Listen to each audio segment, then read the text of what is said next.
ગોંડલમાં ભાજપના જ નેતાઓ ભાજપની સામે પડ્યા છે। અલ્પેશ કથિરિયા, જિગીશા પટેલ, જયરાજસિંહનો પડકાર ગોંડલમાં ચૂંટણીના મેદાનમાં આવવા માટે કથિરિયાને કહ્યું છે। જયરાજસિંહનો પડકાર કોઈના અણવર બનીને નહીં પરંતુ વરરાજા બનીને આવો મેદાને, તેવું જયરાજસિંહે કહ્યું છે। જયરાજસિંહે પડકાર ફેંક્યો છે કથિરિયાને।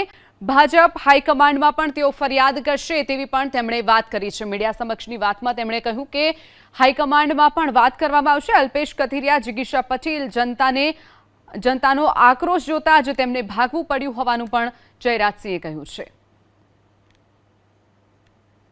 ગુંડાગીરી છે, ગોંડલની અંદર પાટીદારોની જમીન પડાવી લેવામાં આવે છે। એક પણ પાટીદારની જમીન જો મેં કે મારા પરિવારે પડાવી લીધી હોય, મેં કે મારા પરિવારે, તો આ તમારી સામે બેસીને ઊભો થાવ ત્યારે મારું જાહેર જીવન છોડી દેવાની મારી તૈયારી છે। જેવી રીતે ખોટા આક્ષેપ કર્યા એનાથી જનતાની અંદર આક્રોશ વધ્યો છે। ખોટી જ વાત, ગોંડલને બદનામ કરવાની વાત, ગોંડલ મિર્જાપુર છે, ગોંડલની અંદર કોઈ દીકરી દેતું નથી, આ હદ સુધીના નિવેદન મીડિયાના માધ્યમથી આ બધા મિત્રોને પહેલા બેને જિગીશાબેને આપેલા છે કે ગોંડલની અંદર કોઈ દીકરી દેતું નથી। આ બધું ષડયંત્ર હું એમ માનું છું કોંગ્રેસ પ્રેરિત હતું।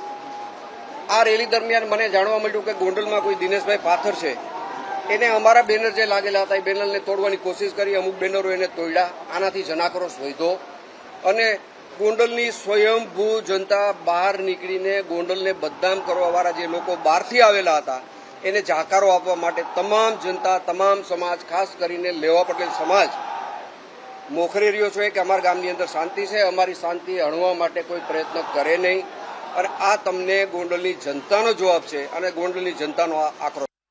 શ્રી જિગીશાબેન હોય, અલ્પેશ હોય, એની આરે જોડાયેલા એની ટીમના તમામ સભ્યો, તમે કોઈ અણવર બનવાની કોશિશ ન કરો। તમે આજે નહીં તો કાલે ગોંડલની અંદર ચૂંટણી આવવાની છે, એમાં તમે વરરાજા બનીને આવી જાઓ અને ગોંડલની જનતા તમને જવાબ દેશે। વિશેષ મારે એવું કહેવું છે કે વિધાનસભાની ચૂંટણીને હજી 27ની સાલ બાકી છે, હજી ઘણો સમય બાકી છે, પણ આવતા દિવસોની વાત કરું તો નગરપાલિકાની ચૂંટણી 10 મહિનાની અંદર આવવાની છે, તાલુકા પંચાયતની ચૂંટણી 10 મહિનામાં આવવાની છે, જિલ્લા પંચાયતની ચૂંટણી 10 મહિનામાં આવવાની છે, માર્કેટ યાર્ડની ચૂંટણી 10 મહિનાની અંદર આવવાની છે। 4 મોટી સંસ્થા ગોંડલની જે છે એની ચૂંટણી આવવાની છે। આમાં તમે મેદાને ઉતરો, મારી તમને વિનંતી છે, તમે અણવર નહીં બનો, તમે વરરાજા બનીને આવો, ગોંડલની જનતા તમને જવાબ આપશે। હું જરૂર હાઈકમાન્ડને ફરિયાદ કરીશ કે ગોંડલની અંદર ભાજપનો ખેસ પહેરેલો છે, ભાજપની અંદર જોડાયેલા છે અને ગોંડલની અંદર પાર્ટીનું વાતાવરણ બગાડે છે। હું ફરિયાદ પાર્ટીની અંદર કરવાનો છું। મને ખબર નથી, એ તો પ્રજાનો આક્રોશ હતો, ભાગી જવું પડે। પ્રજાથી મોટું લોકશાહીની અંદર કોઈ છે નહીં, કોઈ ચૂંટણી નથી। એ પેલા એ લોકો અહીંનું પડ બાંધવા માટે આવ્યા છે કે અહીં પાટીદાર સમાજ મોટી સંખ્યામાં છે, પાટીદારોને ઉશ્કેરવાથી અમને ફાયદો થશે, અમારું રાજકારણ અહીંથી બનશે।